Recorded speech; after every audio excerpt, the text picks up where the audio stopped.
We're good? Okay. All right. So before we jump into our topic today, which is you should put yourself first, I did want to talk a little bit about this meme that I saw when I was on Instagram this week. I thought it was interesting because it hits on really well some of the things that you'll hear critics say about Christmas and Christianity. So this is a post from somebody whose handle on, I think their X, formerly Twitter, or their Instagram handle is Godless Mom. So that's a great way to put your identity as a mother into the godlessness of yourself and what you're going to pass down to your children. But Just little things. up above before that hashtag atheist, it does say not the reason for the season. So she's trying to get at Jesus is not the reason for the season. So she says mistletoe is a pagan fertility ritual, and that's not true. Kissing under the mistletoe was first attested in the 16th century and has absolutely nothing to do with paganism. So if you hear someone saying that, it doesn't have anything to do with it. The next is tree decorations, lights, and baubles are a Roman, Saturnalia tradition, and there's no evidence that the Romans actually did this. So if you hear that, you know that the Romans didn't. There's nothing that says they did it. It says gifts are a Babylonian tradition, and it says many cultures they give gifts. So the source that I found said it's funny. It's like saying eating food is a Babylonian tradition. Yeah. Many people are given gifts. Then touching on Jesus most likely being born in September. The source the source that I looked at says early Christianity had a variety of dates for Jesus' birth. December 25th seems to originate from the idea that Jesus was conceived on the same day he was crucified, March 25th, thereabouts, and add 9 months, you get December 25th. And that's attested to by Hippolytus of Rome. Then on the other side, you have angel, derived from Greek and Assyrian gods. Wrong. They didn't invent angels, God created them. So then it says, tree is a pagan fertility symbol. Norse gods. Trees aren't pagan. Trees are trees. The Yule log is symbolic of Mithras, god of the sun. This says, not true. Burning logs at Christmas served a practical purpose as well. So people needed to stay warm before we had furnaces. Mithras is We Danish. went over the rules. Mithras is a Roman god, and his day of time is in December 21st. And they didn't know the Lord's birthday, so they made it December 25th. Mm-hmm. So then they got this dropped wholesale over the Roman Saturnalia festival.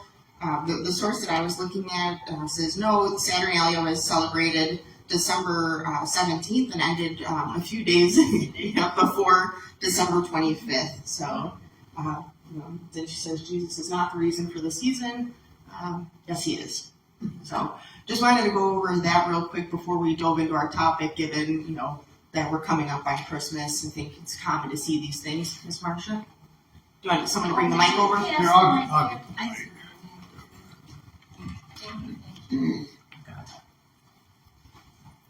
Okay, well, I always heard that the tree was a symbol of the cross, because they often say in the Bible that Jesus is around the tree. And the gifts were symbolic to the wise men. Mm-hmm. And what else? Oh, the angel, come on. And some trees have stars on them, symbolic of the star. They let everybody.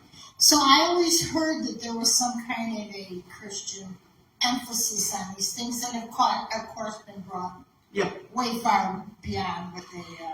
Yeah, and I think, part of this is just getting at, I think it's common to hear people say Christianity hijacked December 25th and fit their holiday in with the pagan holidays. And there's evidence that that's not really the case. And also, wasn't there something going on? They had to go to Bethlehem to sign papers to say that.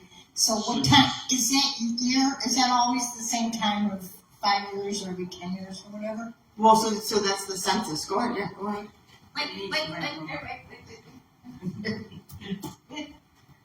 Just according to Scripture, Caesar Augustus' proclamation, we don't know what time of the year it was, but they don't believe that the shepherds were in the fields in any winter months. Right.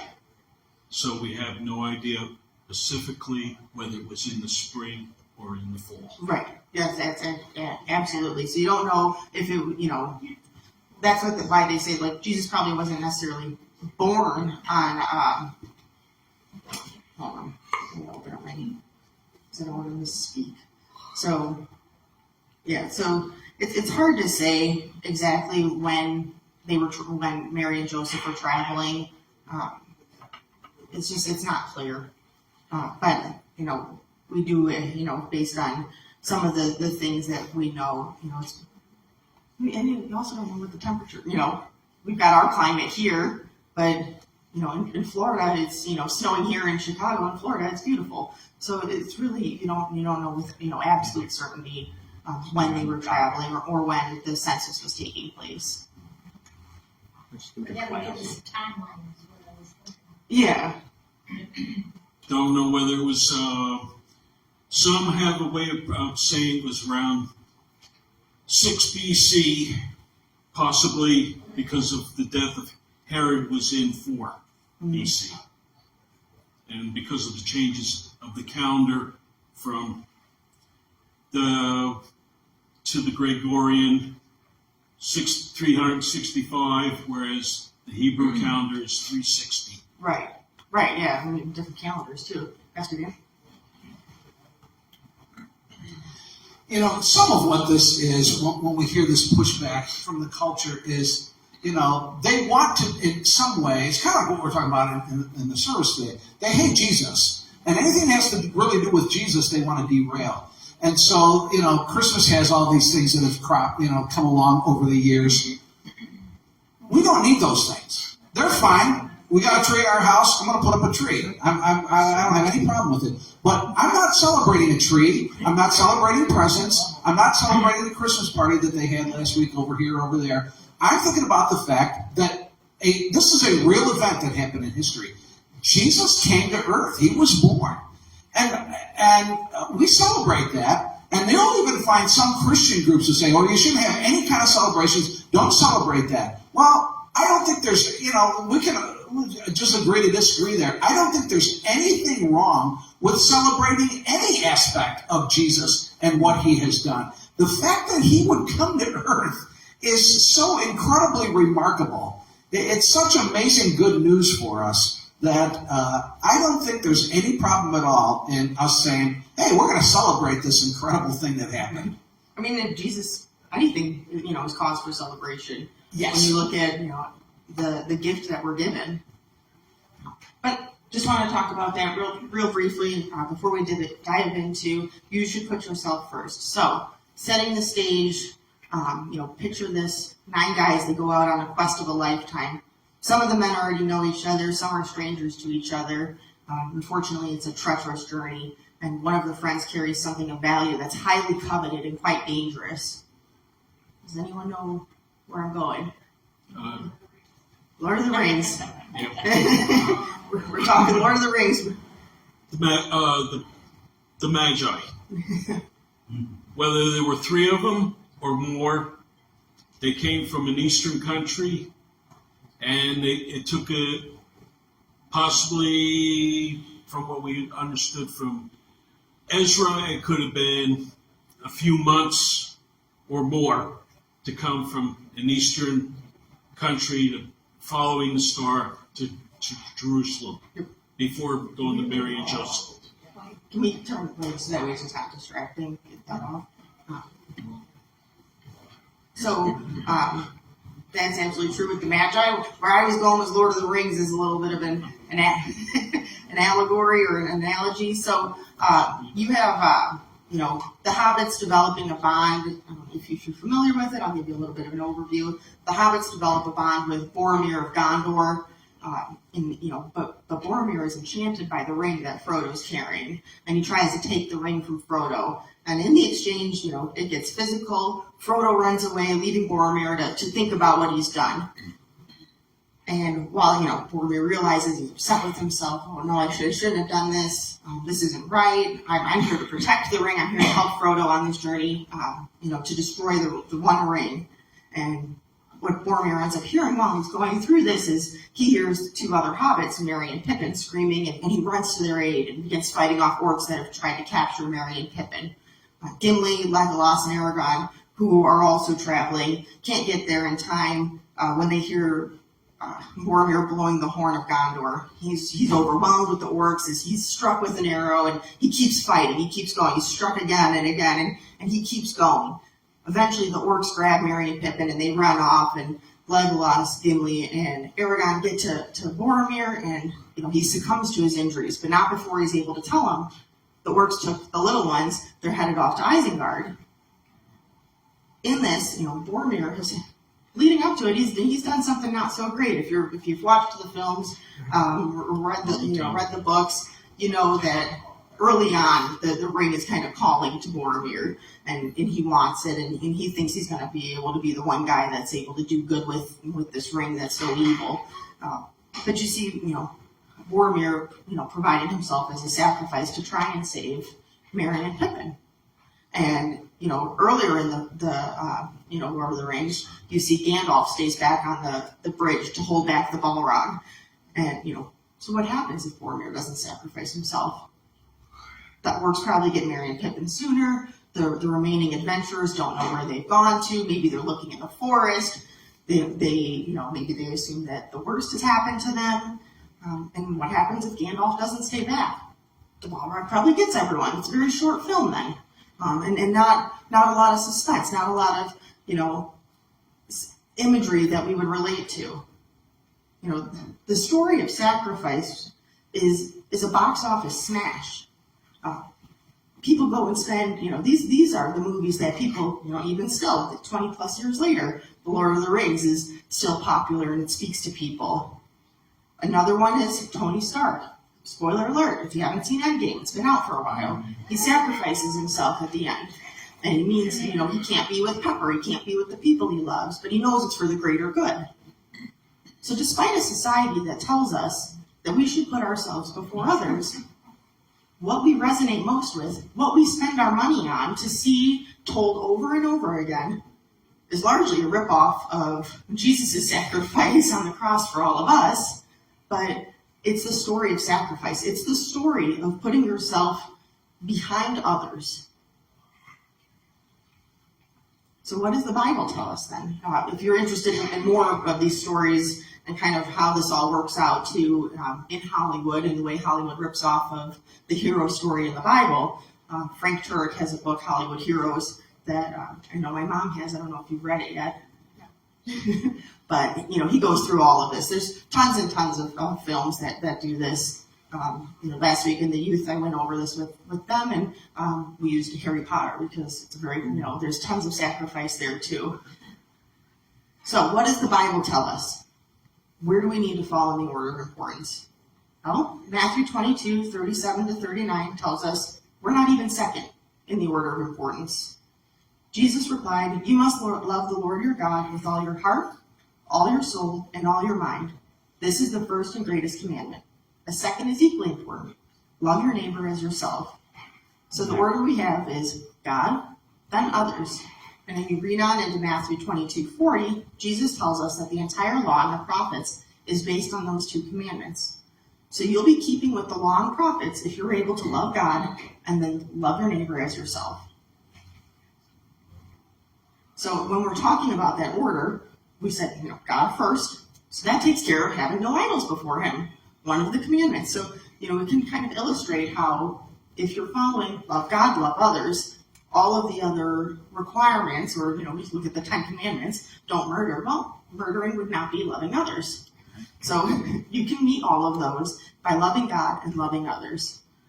Pastor Dan did this recently, talking about idols, but an idol is anything or anyone that takes the place of God. So the top spot in your life. If it's not God, then it's an idol. A common idol in the world we live in is the idol of self. When we put ourselves first, not only is it selfish, but it's idolatry. No, not Ms. Marsha?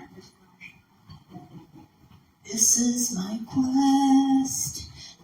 The verse about, I'll tell you why, because Dan knows this and anybody else, if we discussed this, it does say love God, number one. Yep. And it does say love your neighbor, but it says as yourself. Not love your neighbor first and then love yourself. It says as yourself, because we're incapable of really loving without God or without caring about ourselves. Right, I mean, And nobody ever preaches on as yourself. They cut it right off at neighbors, or But that's what I believe, and I'll be interested in hearing the rest that you say. It's not selfish. It's part of God created us, and He wants us to love others. But we have to love ourselves in order to love others. well, I think what you're looking at when you're saying, when Pastor Dan, if you got a different interpretation, open to it. But if he's saying love your neighbor as yourself, he doesn't have to tell us how to love ourselves. We are hardwired to know how to love ourselves already. We do a very good job by our sin nature of being able to put ourselves ahead of others and love ourselves and take that priority spot. The verse isn't saying not to love yourself. I mean, I think we are told many times throughout the Bible that we're to take care of what we're given. Gluttony would be something that you don't want to be engaged in because it harms the body that we've been given and our ability to do what we need to do in the work and in the ministry of Christ. Pastor Dan, I don't know if you have anything you wanted to add there. This is one of these subjects where it starts to get a little bit thorny for people because we do have to love ourselves. We're never called in Scripture to hate ourselves. We're not called to hate anyone. And there are people who find it difficult, I think, to love themselves because of things that have happened in their lives. But the topic that we're kind of on this morning is this idea of people who are selfish. And we live in a culture which says, put yourself first. Always put yourself first. And that resonates with a lot of people. It makes sense to some people. Yeah, I got to put myself first.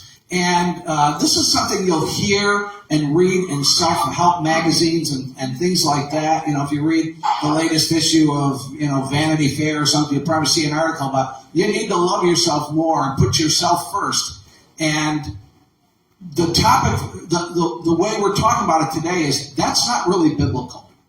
That's not a biblical idea. Put yourself first above everything else. That's not biblical. It's not the example that Jesus set. But again, if you dig into the details, then there can be some issues of, do you hate yourself and that kind of stuff. And I think that's maybe kind of what Marcia is getting at. And she and I have talked about this before. We are supposed to love ourselves. Yeah. Something comes to my mind that I've heard years ago, probably from Sunday school or somewhere, and it's JOY, Jesus first, yourself last, and others in between. And I think part of that yourself last comes from not thinking more highly of yourself than others, because we're all equal. And it kind of puts you in a servant mode. Yeah, that's what I was just thinking is, Jesus really exemplifies servant leadership, and that's a big, tactic that you sometimes hear about in like management training and things like that, and, being that servant leader or being willing to, we talk a little bit about, in the Bible talks about submission, the role that people have to play in different areas of their life. You gotta love yourself. I mean, I think that is important, but it's also, looking at how do we love others, because it can be hard to love other people. But kind of turning back to, some of that idol worship that we were, starting to get in on is and I think Pastor Dan did a really good job on this a few weeks back when we were in First Thessalonians. I went and listened to it as I was preparing for this. So if you need a refresher, highly recommend going on the website and listening to that again. But, I think that, when Pastor Dan was preaching, talking about, an idol could be your family, your kids. Like, idols aren't necessarily always going to be, here's a statue that you're worshiping. It could be things that you love very much and you're supposed to love and take care of. The idol could also be this right here.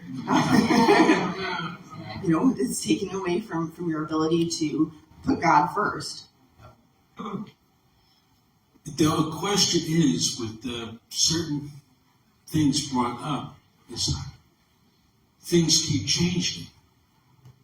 Tolkien, with Lord of the Rings, had one idea, and then Hollywood expanded. And we don't know, I'm sorry? You're right, Hollywood, they tend to do that, yeah. They did it with Marvel heroes, and they did it probably with the series, The Hobbit and the Lord of the Rings series as well, with the films. But then again, you got to know within yourself from the Word of God, what God wants me to do under the circumstances. Yeah, and I mean, that's Because of, even with Christmas, what do you tell your children as far as the truth? right. That Jesus came, but then again, you get the world telling about Santa Claus and gifts and how much is to win the truth, and when to tell them that it's not anything with Santa Claus and it's all about Jesus. Because then the world is going to get on your case to say you lied Right. to your children, saying one thing for a few years and then saying that that's it. It's been mom and dad all along, and I'm sorry, it's got gray and dark. You just spoiled Christmas, right? I know, there's no kids around. No, you're right. So when we're looking at this verse too, I think it's important to talk about who our neighbor is in the verse. It's not just the people that live next door to you. It's not just the people that are easy to love. It's everybody. And so we need to look at how we're told to treat those people. Matthew 7:12 says, "Do to others what you would like them to do to you." This is the essence of all that is taught in the law and the prophets. So we're being given a directive. Jesus could have said, "Don't do to others what you don't want them to do to you," but he didn't. Had he said that, then you could just be passive about things and treat people with indifference. You'd be able to put yourself ahead of others as long as you weren't being a big jerk. The golden rule, as this command is frequently called, means that you are treating people as you want them to treat you. And this ties back to the Sermon on the Mount and how we're called to act. If someone slaps you, turn the other cheek. Or if someone sues you for your shirt, give them your coat. It's not possible to follow the golden rule and be putting yourself first. I see a saying, I have a rescue dog, and she's absolutely spoiled and rotten. And I see a saying a lot in the context of dogs that have been rescued out of bad circumstances. To the world, you may only be one person, but to one person, you may be the world. We need to take these words to heart. They serve to remind us of the character of Jesus. God created each of us as unique individuals with different personalities, abilities, and opportunities. We won't be able to be all things to all people, but we can be a blessing to those we come into contact with. And for you, that may be different than how it looks for me each day because we're all having different walks. You have different opportunities to touch different lives throughout the week. The Bible isn't just telling us to love God and love your neighbor without offering guidance. This isn't like, hey, here's the commandment, good luck to you. If we're following the Word of God and what we're told to do in the Bible, we will be loving God. And I don't mean this in a legalist sense where you've got your checklist out and you say, okay, check that box today, did this one, did that one, great, I'm good. Like, similar to when you are reading throughout and you see the Pharisees thinking, well, we followed all of the rules. It's like, oh, that's That's not how this works. And Jesus has already told us that his standard is so high, you can't follow every single rule and expect to, get that result. This obviously requires a work of the Holy Spirit. And the Bible also gives us 1 Corinthians 13, 4-7, the verses you hear read at weddings and sometimes not always followed. Love is patient, love is kind. It does not envy, it does not boast. It is not proud, it does not dishonor others. It is not self-seeking, it is not easily angered. It keeps no record of wrongs. Love does not delight in evil, but rejoices with truth. It always protects, always trusts, always hopes, always perseveres. These verses tell us what love is and what love doesn't do. We need to love others with God's love, and God's love is to promote that person's best interests, to actively work not to harm, but to bring good to that person. This love is directed not only toward fellow believers, but to all people, even those that we don't like so much. And it can be a challenge for us. It can be hard to love our enemies, but it can also be really hard to love others that aren't our enemies, because our society has a very different definition of what love means now. I want to focus in a little bit on 1 Corinthians 13:6, which says, love does not delight in evil, but rejoices with truth. Our society is telling us that love means to affirm everything somebody wants to do or is doing. And that's not love. Pastor Hannah's talked about this. That's not love at all. If someone is going to do something that can bring about harm to themselves or is not consistent with what the Bible teaches, the loving thing to do is to tell them. I would go further and say, it's our obligation and our responsibility as Christians to tell them that. If what the Bible says is true, and I believe that it is, then what we're facing with people, or people that we love that are not saved, it's a matter of life and death. This isn't just like, I made a little oopsie here. This is life and death. These are the stakes that we're playing with here. If you're about to walk in front of a car, or somebody's about to walk in front of a car, you're going to pull them back. It's not different when it comes to bringing the gospel message. It's our duty to, we are told in the Great Commission, it is our duty to spread the gospel. And the hopes that nobody would perish and that all can have eternal life. You would want someone, if you were about to hurt yourself, to tell you. That's part of the golden rule. You would want them to take you aside and have that tough conversation and say, hey, as somebody, I love you very much, and I'm going to have a hard conversation with you. It's not going to be an easy conversation sometimes, especially with some of the rhetoric coming out of our society now. If you want to have that conversation of somebody doing something that's potentially damaging long-term to them, then you might have to have that conversation, and they might get mad at you. They might cut you out and tell you you're a toxic person, that they can't have you in their life anymore. And that's really unfortunate, and our responsibility is to keep being, stewards of the gospel, and that person choosing to cut you out or cancel you. We're talking about persecution today in church, and that's. We're not told we're going to have an easy path as Christians. That's not what we're promised. We're not told that it's going to be, like Pastor Dan says, it's not going to be sunshine and rainbows all the time. We are going to have it hard. And part of having it hard may mean that people are mad at you. People don't like you. I think, we had a missionary recently here, and, that person talked about, some of the persecution that they face where they're ministering. And maybe we're not facing, that we're going to be, stoned or anything like that in our daily walks, because we do, for the most part, have freedom of religion in this country, which is a great blessing. But I think that Christianity is under attack in this country. That being a believer is now considered a minority belief that we hold, and maybe you're not going to be stoned, but it's absolutely possible. Maybe you're not going to get a promotion. Maybe you're going to lose your job. There is real persecution that all of us, or many of us, may face on a day-to-day basis. And through the Holy Spirit, we can get through it. We can do it. This is not something that we can do on our own. And so I do want to touch a little bit, too, on Mary's sacrifice. John, you got something? John. No, Brittany, I have a question, and this is a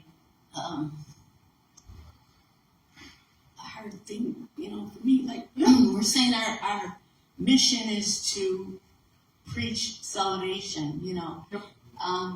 We get part of the world saying, well, don't push it on.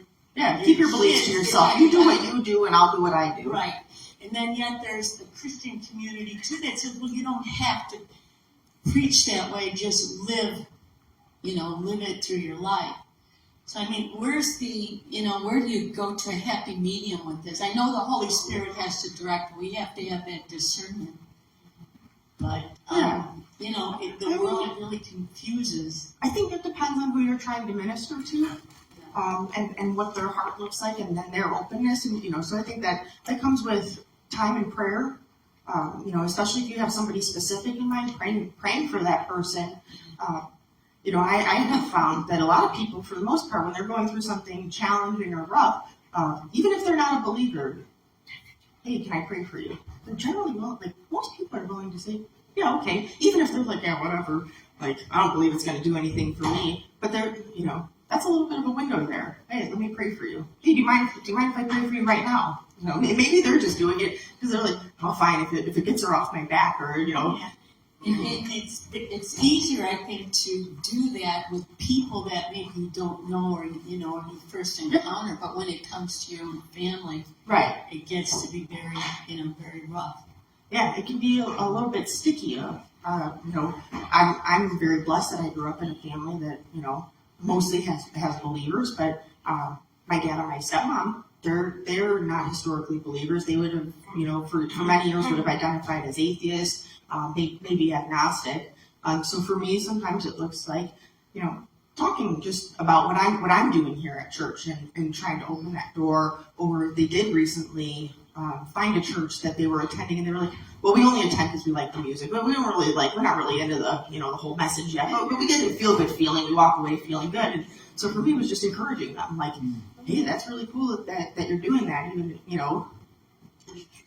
trying to and then letting them, they felt like something happened at that church that was an unfortunate situation for them. So I was like, oh no, we got to do damage control. They finally started going, we were making progress here, and then they feel like they've been hurt by Christians. And so talking to them about hey, let me tell you, not all churches are like this, and here's why this wasn't right, and here's why the Bible doesn't say that, that this is how it really is. But yeah, it's not don't easy. want to get into any kind of argument with that or. No, and some people, I think we talked about this a little bit on the very first class. Some people are just not going to have their heart open, and if somebody's heart is closed off, there's no amount of anything that you're going to be able to do to break through there. So then maybe the best thing to minister to them or to show your faith and everything is to just live the life as best you can, following the Word of God and be an example. Yeah, and now you can pray that, Lord, if it's not me who can talk to Right. you, that you'll put somebody out there. Absolutely, because it might not be your place. It might be for somebody else to come and minister to that person. Even if you feel like you're close to them, maybe you're a little too close, and that's why it's going to take somebody else to do it. We're not going to, not going to be able to save every single person. Like I said, we're going to be, try to be the blessing to people that we come into contact with. Thank you. And in just the last couple minutes we have here, I do want to talk a bit about Mary and what she must have gone through, because we talk a lot at this time about, Jesus' birth, and then, ultimately the death and resurrection, and then we get into, the Easter season. But, Mary and Joseph, they're betrothed at the time that, conceives Jesus, but that betrothal in the Jewish customs was like a pretty formal contract, it requires divorce to get out of it, which is, you see in the verses they're betrothed, but, Joseph finds out that she's pregnant, and he's like, what just happened here? I know it's not for me, so has Mary been stepping out? And, so that's why he wants, really shows Joseph's character as a person too, that, the penalty that Mary was facing for what would have been adultery at that time would have been death by stoning. So that's why Joseph says, I'm just going to quietly divorce her and back out of here. and, until the angel visits, and then, he stays, and they go through the next process of the marriage ceremony, because it's in the Jewish custom, from what I was reading at the time, it's that two-phased approach. So they finish the ceremony, and she's, formally his wife and everything. But Mary had to put it all on the line to accept the will of God in carrying Jesus. She could have been stoned. Joseph could have, taken a different path. And even though they followed through with their marriage, Nazareth wasn't like a big city. There was probably a lot of talk going on at that time, and probably tensions among her and her family, and even Joseph's family at the time. So, as we're going into the Advent, and we're looking at, forward to Jesus' birth, keep in mind, he paid the ultimate price for us, but that required Mary's sacrifice as well in the beginning. And as we're going through our sanctification process and being more Christ-like, we need to think about the things we've talked about and keep them top of mind. Jesus is the perfect example for us to end on when we look at putting God first, then others. Before Jesus is betrayed, he goes and prays on the Mount of Olives, and he prays, "Father, if you're willing, please take this cup of suffering away from me. Yet I want your will to be done and not mine." So he knew going in what he's about to face. Jesus' death was planned, purposeful. He was a willing participant in it. So I don't want to get into any sort of this cosmic child abuse argument that you might hear. But the human part of him, as he set aside some of his divine powers, does not want, that human side does not want to go through what's going to be the most painful death that you could face. And yet, even in that, and what he's about to face, he still asks that the will of God be done. And I hope that, and pray for all of us, that, we can keep that in mind and stick with, asking the Lord to help guide us on our walk in the Holy Spirit, to put God first, then love our neighbors, even, with what we might be facing. Thank you all for your time. Merry Christmas all.